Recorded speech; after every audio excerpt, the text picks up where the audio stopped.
Hello, ladies and gentlemen. Thank you for tuning in to Skywind. This is just a show and tell rather than a review. This clock right here doesn't have a brand. Excuse me. Doesn't have a brand. Or maybe it does right there. But it's a very interesting clock for one very good reason. We actually had this same clock about 25 years ago, back in 1994, I would say, 1993. Yeah, so that was back in 1993. We had the same clock. I remember back in those days we were having power outages a lot every day at the same time. So my mother bought this clock for what I think would be $2 back in those days. So it was a bargain, $2 for a mechanical clock. And I was looking on AliExpress for this type of mechanical clocks, and just by accident I noticed that they're still making it. And so I had to order it because it's surprising. They don't make anything from back in those days that it's still available today, brand new. Like they're still making it 25 years later. There's just nothing out there like that.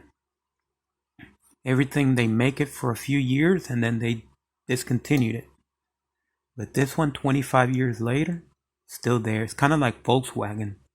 The Volkswagen, they made it for the Beetle, Volkswagen Beetle. They made it for, I believe, 60 years with very little modifications, and that was the longest lasting car ever. So in the terms of clocks, this would be the longest lasting clock, the most continuously produced clock that I'm aware.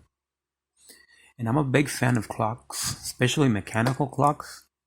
Not so much these quartz clocks, but the mechanical clocks. And if you've been watching my channel, you probably know that I like them a lot.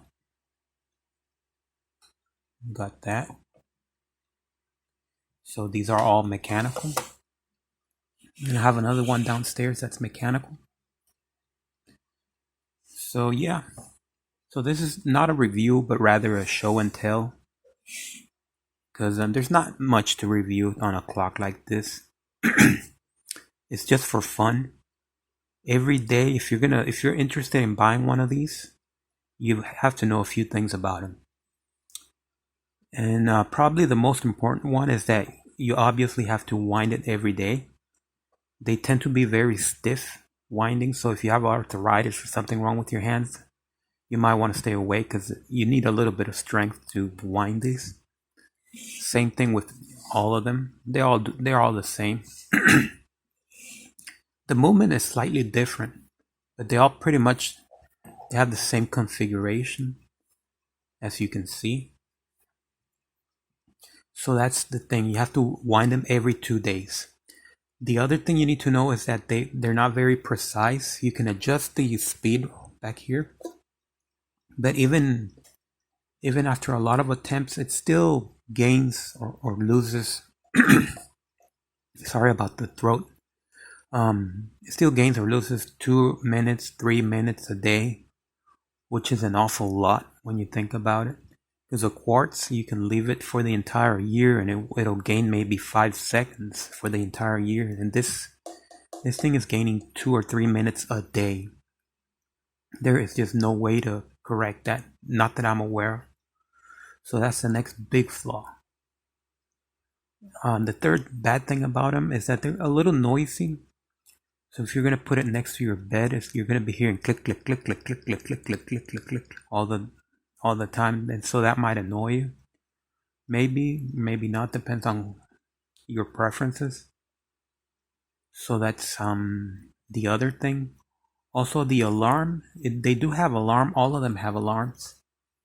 But the problem with the alarm is that it cannot discriminate between AM and PM. So if you set the alarm, for example, right now it's 8:41. And it's actually, I'm looking at my atomic clock and it's actually 8:40, so it's already ahead.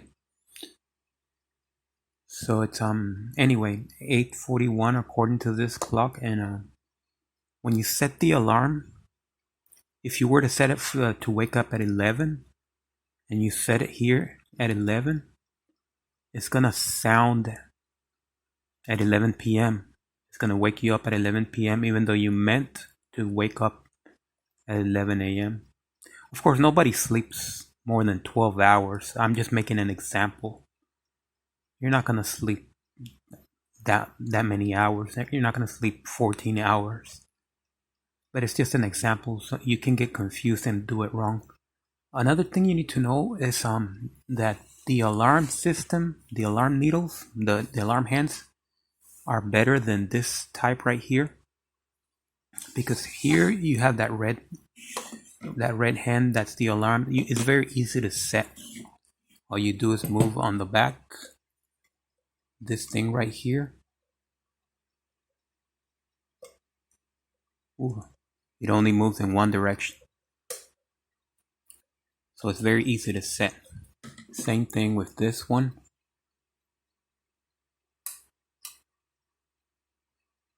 Very easy to set. This one, on the other hand, you have to have very good vision to be able to see the alarm settings. But that's not the biggest problem. The biggest problem is when the hands are on the 12 o'clock position, they're covering the alarm. So it's kind of hard to see what you're doing. It's kind of hard to see the time on the alarm time. Unlike this one, where even if the hands are on top, you can just move it sideways and you can still see. But this one is a lot harder to set. And it's a lot harder to set accurately because it's so small. Also, these alarms, they don't really have a snooze. They do have, you can turn them on and off, the alarm, but there's no snooze. So this one's the closest thing there is to a snooze. So once you press that, it'll turn off. You fall back asleep and it's never going to turn on again. It only sounds once. There are two coils, one for the time and one for the alarm. So once the alarm coiling, the winding runs out, it will not sound again. So even if you set the alarm, but you forget to set if you forget to wind the coil for the alarm, it's not going to sound. So you have to do those two things: set the alarm, wind it, and make sure that this is on the on position, like that. On this one, you have to pull it out. On this one, you have to set it to on. And on this one, you have to move this out of the way. So there are 3 steps to setting the alarm. And also, another bad thing about these clocks are the alarm is very loud. So I can guarantee you that if you use this as your alarm, you're gonna jump out of bed. Not the case with like a cell phone or a digital electric alarm, where it'll just be a beep, beep, beep, beep, beep, beep, beep, beep, beep. This one, you'll jump out of bed. It'll just boom. And it's just unpleasant. It'll guarantee that you're going to wake up, assuming that you have healthy ears. You'll wake up, you'll jump out of bed in a very unpleasant way, and you're going to be almost like this because you just jumped out of bed. And that's how people used to live before the electric clocks, before the quartz revolution. When they had to go to work and they relied on one of these, they just jumped out of bed because this goes brrrr. So that's the other bad thing. So for the most part, mechanical clocks are inferior. They're just like a curiosity, like a toy for a grown-up. I'm a grown-up. And I'm 40 years old, and I'm just basically playing with this. I don't need any kind of clock, because my phone has an alarm. My phone has a clock that adjusts automatically to daylight saving time. It's connected to the internet, so y'all know what I'm trying to say. And so I absolutely do not need this. I don't think anybody needs this. but it's just fun to play. Basically, it takes a lot of strength. So elderly person will not be able to use this because elderly people have arthritis and it takes too much strength. So what else can I say about these? Well, I was actually just reviewing. I'm just reviewing this, and get them while they still make them, because manufacturing is something about economies of scale.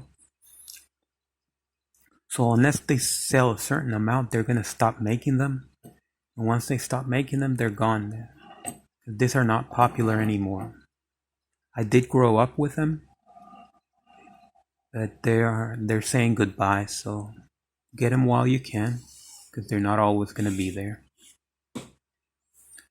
And yeah, I like mechanical. See, this is a mechanical automatic watch. I think I already reviewed it. So that's what I like. Like I said, these are just toys, so